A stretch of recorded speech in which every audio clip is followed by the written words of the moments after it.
हनुमान जी की माँ से हुई भूल, अप्सरा से बन गई वानरी। एक बार देवराज इंद्र की सभा स्वर्ग में लगी हुई थी। इसमें दुर्वासा ऋषि भी भाग ले रहे थे। जिस समय सभा में विचार विमर्श चल रहा था, उसी समय सभा के मध्य ही पुंजिक स्थली नामक इंद्रलोक की अप्सरा बार बार इधर से उधर आ जा रही थी।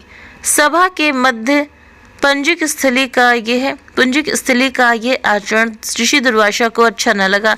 दुर्वासा ऋषि अपने क्रोध के लिए प्रसिद्ध हैं। उन्होंने पुंजिक स्थली को कई बार टोक कर ऐसा करने से मना किया, लेकिन वो अनसुना कर वैसा ही करती रही। तो दुर्वासा ऋषि ने कहा, तुझे देव सभा की मर्यादा का ज्ञान नहीं। तू कैसी देव अप्सरा है जो वानरियों की तरह बार बार आ जाकर सभा में व्यवधान डाल रही है। जा, अपनी इस आदत के कारण तू वानरी हो जा। दुर्वासा ऋषि का शाप सुनकर पुंजिक स्थली सुन्न रह गई। अपने आचरण का यह परिणाम वो सोच भी नहीं सकती थी, पर अब क्या हो सकता था, भूल हो चुकी थी। उसके कारण वो शापग्रस्त भी हो गई। उसने हाथ जोड़कर अनुनय विनय कर कहा, ऋषिवर, अपनी मूर्खता के कारण ये भूल मैं अनजाने में करती रही और आपकी वर्जना पर भी ध्यान न दिया। सभा में व्यवधान डालने का ऐसा मेरा कोई उद्देश्य न था।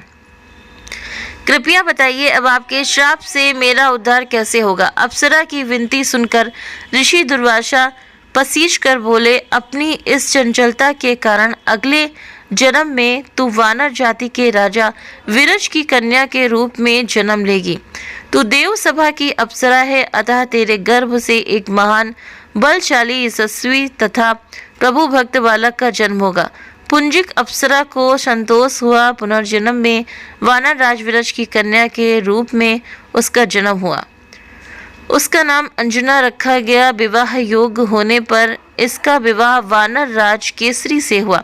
अंजना केसरी के साथ सुखपूर्वक प्रभास तीर्थ में रहने लगी। इस क्षेत्र में बहुत शांति थी तथा बहुत से ऋषि आश्रम बनाकर यज्ञादि करते रहते थे। एक बार ऐसा हुआ कि वन में विचरने वाला शंखबल नामक जंगली हाथी प्रमत्त हो उठा तथा वन में उत्पात मचाने लगा।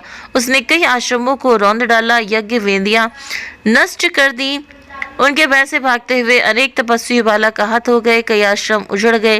कई ऋषि भय के कारण आश्रम छोड़कर चले गए।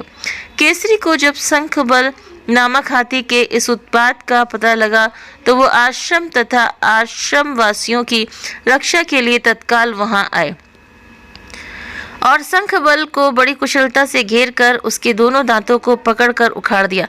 पीड़ा से चिघाड़ता हुआ वो हाथी वहीं धराशायी हो गया और मर गया। आश्रम की रक्षा के लिए उनके अचानक पहुंचने तथा हाथी को मारकर आश्रम वासियों को निर्भय कर देने वाले केसरी का ऐसा बल देखकर ऋषि मुनि बहुत प्रसन्न हुए और केसरी के पास आकर आशीर्वाद देते हुए कहा, वानर राज केसरी, जिस प्रकार तुमने आज हम सबकी तथा आश्रम की रक्षा की, इसी प्रकार भविष्य में तुम्हारा होने वाला पुत्र पवन जैसे वेग वाला होगा तथा रुद्र जैसा महान बलशाली होगा। तुम्हारे बल तेज के साथ साथ उसमें पवन तथा रुद्र का तेज भी व्याप्त रहेगा। केसरी ने कहा, ऋषिवरों, मैंने तो बिना किसी कामना के प्रमथ हाथी को, जो किसी प्रकार वश में नहीं आ रहा था, मारकर आपकी इस यज्ञ भूमि को निर्भय किया है। आपका दिया ये आशीर्वाद मुझे सिरोधार है। केसरी ऋषियों को प्रणाम कर चले गए। समय आने पर अंजना के गर्भ से एक बालक का जन्म हुआ।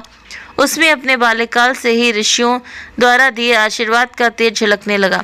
आश्रमों में वो पवन वेग की तरह जहाँ जहाँ पहुँच जाता, आश्रमों में विघ्न डालने वाले वन्य जीवों तथा दुष्ट व्यक्तियों को अपने अपार बल से खदेड़ लेता। अपने इस पराक्रम से वो मदमस्त हो जाता तथा अपने साथियों के साथ वो आश्रमों में क्रीड़ा करने लगता।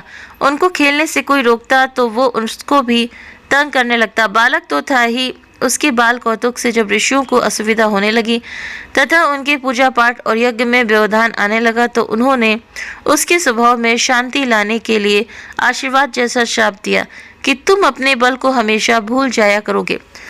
जब कोई तुम्हें आवश्यकता होने पर तुम्हारे बल की याद दिलाएगा, तब फिर तुम में अपार बल जागृत हो जाएगा। इससे वो बालक शांत स्वभाव का हो गया। केसरी नंदन ये बालक आगे चलकर हनुमान नाम से प्रसिद्ध हुआ।